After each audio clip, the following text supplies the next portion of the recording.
minutes.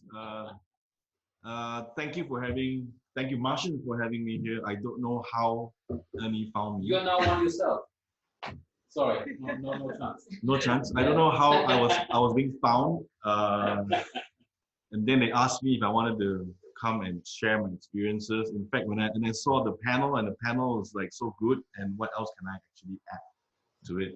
So I think I'm gonna do stuff like how I always do, which is do it from the other side. Okay. So unlike all these people, if you can see me, I look different from them. They look like normal people. I obviously look like a reject in the where we are. We are now at like in the financial district of Singapore, one of the expensive rent buildings. I parked my car here. It was between taking Grab and parking is actually cheaper. But I was wondering what I can bring to this conversation. And I think I'm not sure if I'm right, but you found me because of the COVID support group. Okay, then maybe I'll talk a bit about myself and why I think I'm here. Okay, so basically I'm a filmmaker. I also have a media website that talks about everything film in Singapore since 2006. It's called cinema.sg. Oh yeah, see my card is here. So I am so lazy to make slides because I'm more of a whiteboard person.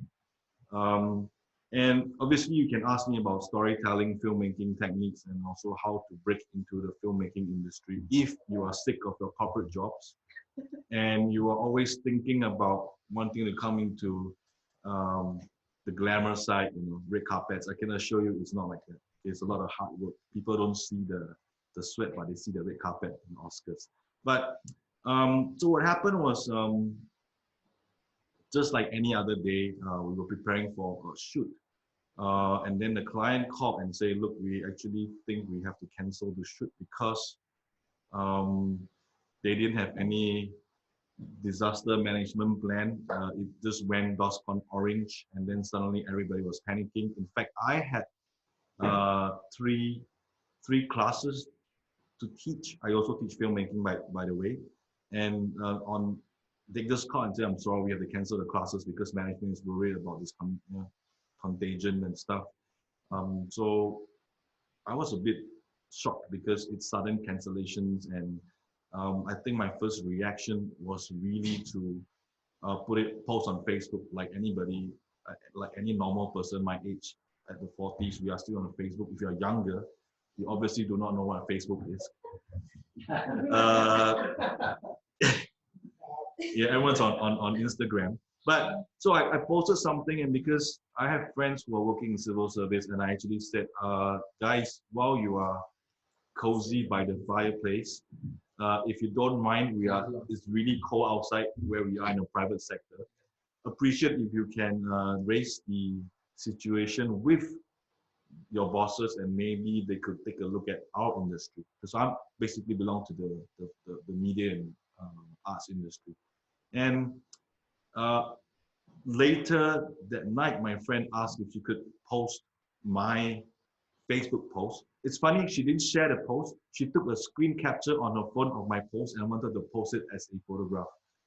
So I said, okay, share it, it's fine. But she started telling me that a lot of her friends have gotten their job suddenly cancelled. So this was the day, which was just 2 Fridays ago. No, it was just 1 Friday ago, right? 2 Fridays ago. Yeah, week 2. Also, so tomorrow, the second Friday. So we're it's about 10, 12, 13 days, 12 days before. So she was telling me that people are having their jobs being cancelled. So we said, okay, sounds like it's not a problem between just me and some other companies. So I said, okay, why don't I start a Facebook group? I put you in the group. You tell your friends, whoever are affected, come into the group. Let's have a conversation, because like we can't meet, right? We're not supposed to meet. So we just have to go online, digital. And because we are so used to doing a lot of stuff online these days, they got their friends, she got her friends in, and then suddenly before you know it, today, We have about almost 1,300 members in the group, and the conversations have been incredible because this is the very first time that we are seeing the media and the cultural industry coming together, and everybody sharing their experiences. And we got noticed definitely because I think that's where Ernie found us. And so I just got interviewed by Straits Times for 2 different sections, even Vice Media. They were asking questions like, why did you want to start this group, and what was the purpose? And I think the whole idea about us being in this brave new world is that um, coming from the filmmaking perspective, we work with a lot of people outside of our country. We could be working as writers or voiceover artists that's not in the same physical space, not even in the same country. And we have actually gotten very used to working and collaboratively internationally as well. Even payments are simple. You know, you hire a voice-over artist on the website. It's a marketplace that we use. Yeah, Voice Money. They in turn do some reads. They send you some samples. You show to the client. The client says okay. You tell them okay. We use a credit card to pay for the fees. They see that the fees are being paid. They do the recording. They send the files. We say the files are okay. The site releases the money. This is the way we work these days. Of course, when it comes to physical production, it's not the same. But it also applies the same way for our post-production, where we could do the edits, send the files to the client takes a look, comment, feedback, comes back with the feedback, and then we do the re-edits. Like, we virtually don't want to have the clients in the office. And trust me, you will want that, because if the client is sitting beside you, the changes will be non-stop. So we are used to working this sort of parameters, and also because I started a Taiwan office, a branch office, well, a year and a half ago, and we started doing a lot of video conferencing. I can tell you that it's one thing for Asians to be on text mode. I feel that as an Asian person, not sure if this is appropriate, Asian person, but I think we are quite video shy, or maybe it's an age thing. So video conferencing is something that is very strange, but because we were forced to be in another country, we need to talk to teams. And bear in mind, we are not a corporate setup, right? So we do like 5 versus 4, and then suddenly everybody just got more used to the video side. And why is this important? This is important because if you were to join my Facebook group right now, if you are from the film or media industry but interested, what happened was, starting from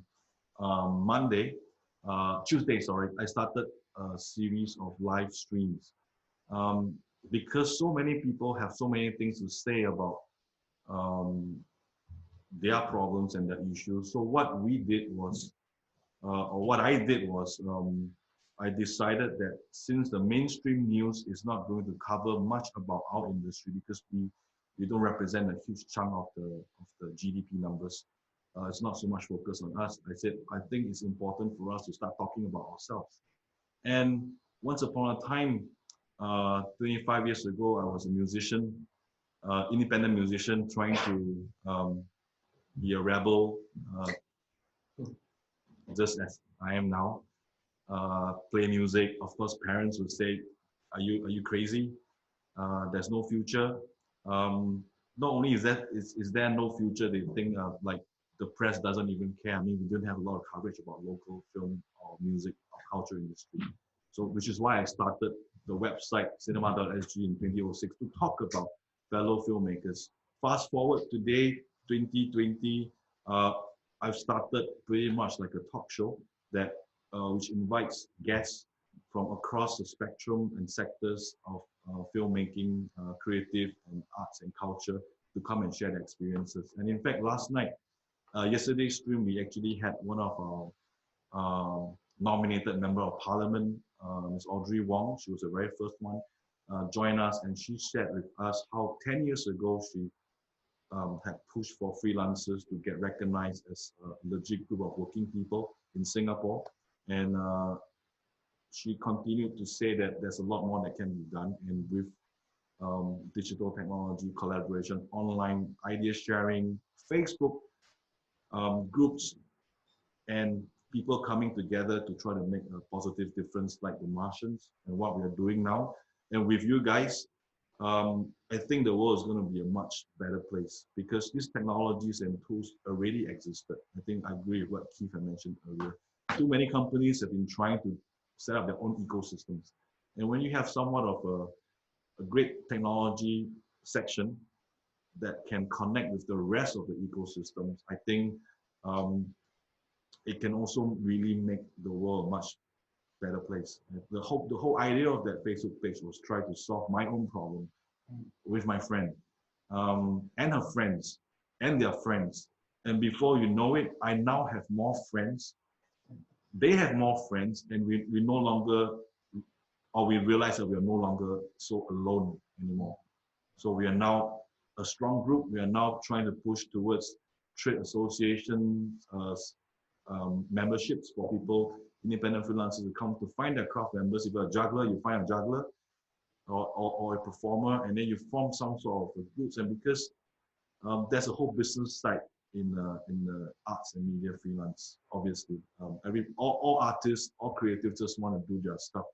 But there's also the whole interface with the rest of the world. The suits in Shenton Way, we're not on Wall Street, we are Shenton Way, Financial District.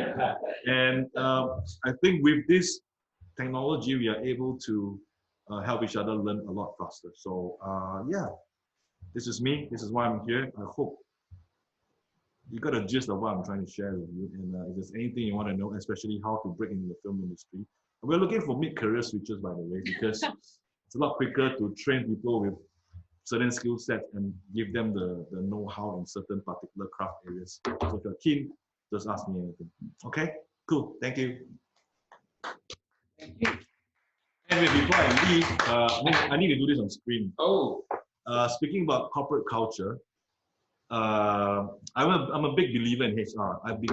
I forced myself to learn HR because we're a small country. Small entity, small company. We don't have a department. We don't have heads. I'm basically CEO, which means Chief Everything Officer. So, talking about hand sanitizers, thank you for having that, because what I have here in the back is one of the first initiatives that we did because we realized that although a lot of us have our jobs cancelled, right, a lot of us do have jobs going on, and they too, after the zombie apocalypse moment, couldn't find protection gear, hand sanitizers, and masks. I've been trying to create a care pack, right? So now I'll bring it up. Okay. So we actually went ahead to source for bulk sanitizers, and we made a little small one. So we basically have it available for our community for almost cost price. So a bottle like this is like about $1.50 Sing, which you cannot find this kind of price today. But we actually encourage people to bring their own bottle to refill for 80 cents, which is almost free. So these are, I have 6 here for all my fellow panelists. Wow. So you take care of yourself. Thank you so much. Keep. Wait, I'll drink it up right away. Yeah.